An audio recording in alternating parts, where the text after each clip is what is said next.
The live-free Armory Apollo 11 is a new sub $1,000 gun made in America in the 2011 style, and I put 1,000 rounds through it to answer the question, is it any good? Welcome back to the Humble Marksman channel. I'm David, and this is the live-free Armory Apollo 11 gun, and it is a sub $1,000 2011 style pistol made in America. Now, the 2011 style pistol is something that is usually, significantly more expensive than this, but with the Springfield Armory Prodigy, the price was dragged way down with these style of guns, and this is the newest entrant into kind of that price point, actually undercutting the Springfield, which has an MSRP of about $1,400. This sucker is less than $1,000. Additionally, Gearson recently released the Witness 2311, which is another sub $1,000 option. I've already got a video up on this one, but be sure you're subscribed to the channel because I'm going to be doing a shootout with these three guns and kind of letting you see the ins and outs. So be sure that you are subscribed to the channel so you know when that video drops. Also, if you think you're subscribed to the channel, be sure and validate that you are, because YouTube has been doing some weirdness. I've seen reports in the comments. So if I were to hand this gun to you and you were to just take it and check it out and see what you thought fit and finish wise, the first thing you would absolutely notice is that the grip module is 3D printed, which is a first, at least so far as I'm aware, in the 2011 space. But what's also interesting is despite the 3D printed grip, there is an aluminum mainspring housing, which is kind of neat. Then you may notice the trigger shoe, and the trigger shoe is actually made by Red Dirt, which is also the same trigger that came on my Voodoo Gunworks Priest, which this gun happens to cost about 3 times as much as this gun. So it is a super premium feature. But then when you start examining the slide and the fit of the gun and such kind of stuff, there is some wiggle. You can listen.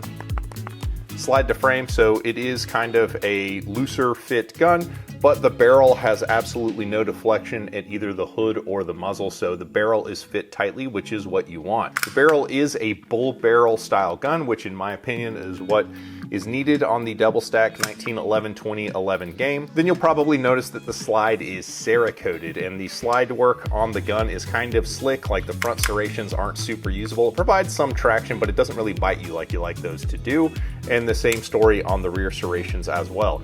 Now, you can see right there, the slide stop is not engaged and the slide is locked back open on the disconnector. Now, that was something that the Prodigy did when I first got it as well, but after shooting the Prodigy, it, stopped doing that. Like, you can feel a hitch where the disconnector is, but with the live-free Armory, it can still, if I do it just right, let's see, it can still hold open. Whoops, there it is.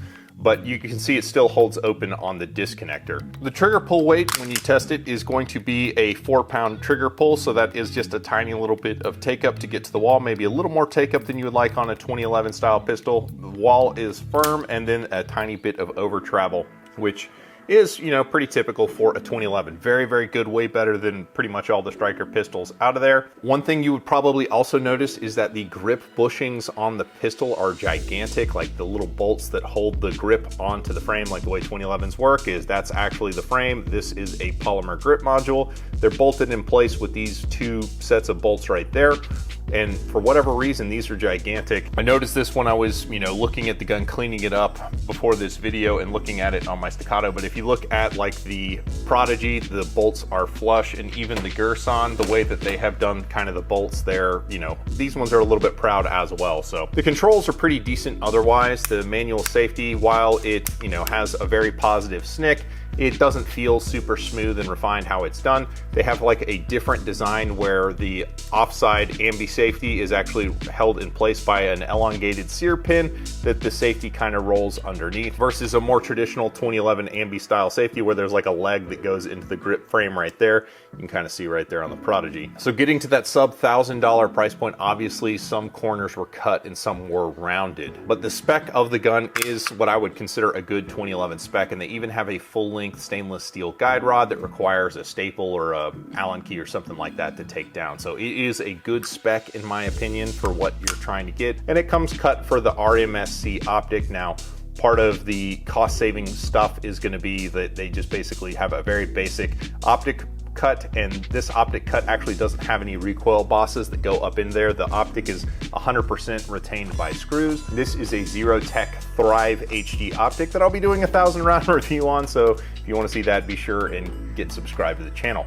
So that's how the gun kind of looks and feels, but you know, the 2011 space is dominated by guns where every single part is cut on a machine out of bar stock type material. Less expensive guns generally have metal injection molded parts, or MIM as we like to call them, and I'm going to call them going forward. And generally speaking, MIM parts are okay, but with a lot of use they will break. And to that point, I used to be okay with MIM parts generally on price point type guns, but I've broken several parts. So I've broken an ambi safety, the yoke on the ambi side of the safety broke. A slide stop, I've broken a MIM slide stop, and it was on this gun before I even got it to the range to shoot it. Something about how this gun is put together when you take the gun apart, trying to get the slide stop back into the frame, you have to use a lot of force to push past the little detente that holds the slide stop into the frame. And when I was oiling the gun before taking it to the range, I was trying to push it into the frame.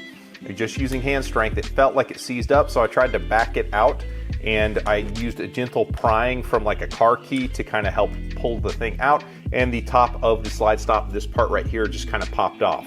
And I contacted them on like a Friday. They had shipped out by Tuesday a replacement part, and I had it by Friday the following week. But when I was cleaning the gun up, I got curious, so I actually pulled the ambi safeties and looked at the backs of those, and sure enough, the ambi safety is a MIM part as well. One thing that is awesome about the gun is it comes with a savior case, which is a super nice like nylon range bag that has space for like 5 magazines or whatever, 6 magazines.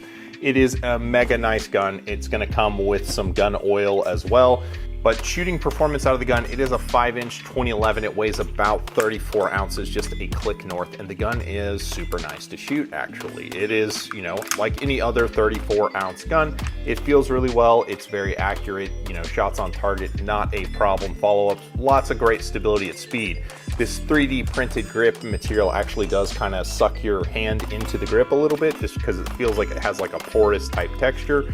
Accuracy out of the gun is what I would consider par for a 2011 style pistol. Maybe not the gunsmith fit, you know, super expensive ones, but you know, better than a production gun for sure. Final accuracy was pretty good. That's 12 shots. That was a flyer. Obviously that's all me, but you can see I had kind of 2 points of aim. This is just with range. I think this is, I don't know, it's just MagTech 115 or something like that. It's not, you know, super accurate stuff. And there was the final 5 shots there. So accuracy is pretty good. Now let's talk about reliability. Now in the 2011 space, these guns are expensive for a reason, and that's because it requires a lot of hand fitting. Now realize that this is not data. Data is multiple points of information. This is one data point. So I'd encourage you to watch other videos on this gun to get more data when you're making your decisions. So as far as reliability is concerned, as I mentioned, the slide stop broke with a round count of 0, got the replacement. But the first 200 rounds were shot with basically just the pin from the slide stop installed on the gun. Doesn't lock back, oh, of course it doesn't lock back slide stop's broken. Next 350 or so rounds I actually didn't film, but what I did have happen was with the new slide stop installed, I had some weird lock back type issues or just general failure to lock back. This is a different one, same mag. Weird lock back with the Duramag. The Duramag type magazines that ship with the Springfield Armory Prodigy didn't seem to want to hold the slide stop open reliably. The Checkmate mags, I would say it was about 3/4 of the time it would hold it open, but there seems to be something where the slide stop wants to try and walk out. And with the final 450 rounds going to the range, what I encountered was that I got these weird hold opens where the slide would be held open like just slightly out of battery, something like that. That's a weird lock back where the slide stop wasn't engaged, but it was like seized to open like that, which was weird. The slide pin is walking out, and that caused the weird lock back. So something weird with the frame width, maybe, I don't know. Didn't lock open. At about 600 rounds in, the gun started having some erratic ejection. It wasn't all the time, but it definitely did happen some of the time.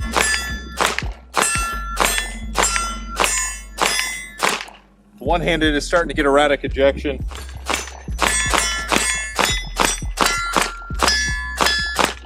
That led to some failures to extract some stove pipes.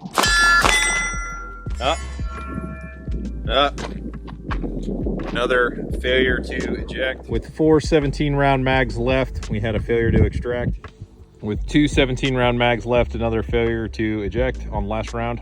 And towards the end, even though this gun was oiled at 0 and 500 rounds, I did get 2 failures to feed when we were closing in on 1,000 rounds. Failure to feed, this is with the 147s. All right, that's a failure to feed. This is NATO, so this is good stuff. Now, it was a cold day. It was like 40 degrees when we were shooting the gun for the final 450 rounds, so maybe the temperature had something to do with it. Between the failures to extract, the failures to feed, and stovepipes, I probably had nearly double-digit stoppages in 1,000 rounds, which, you know, maybe that's for you, maybe it's not. The lockback stuff is weird, and I'm not real sure whether that's a frame thing or a slide stop thing, or maybe a combination of the both. Getting the gun put back together is a struggle. So if you were looking into one of these guns, I would definitely approach it with the same mindset of what you do with the Prodigy. A lot of people are buying the Prodigies thinking like they're just gonna go and start upgrading the internals for reliability's sake, or, you know, performance, whatever they want to do. This is probably in that same bucket. I can tell you that if this were my only 2011, I would probably want different profile on the safeties that doesn't kind of beat up my thumb. This NATO stuff's starting to hurt the web of my hand. The blend on the gun right there at the corner, kind of the edge of the safety, isn't to my liking. And I probably would just de-MIM the thing in general. The extractor, as I mentioned, losing tension has me kind of curious enough to where I'd probably swap one of those for a performance extractor to make sure that reliability is as good as it is. But realistically, if you go on YouTube, you can learn how to tune an extractor, and you might start there, and if you can't get the thing to work, maybe swap it. And that's kind of where we're landing on it. I mean, it's a decent gun. It is a cool looking gun. It's available in like 3 colors. If you order direct, you can kind of spec them out. It's available for less than $1,000, and it's made in America. But go in with, you know, both eyes open. You might get one that is 100% reliable. Mine just had a couple little quirks that would require some tuning to get rid of. So anyway, be sure you're subscribed to the channel if you want to see the shootout between the Prodigy and the Garrison 2311 and the Live 3 Armory Apollo. As always, I appreciate you guys, and I'll catch you on the next one.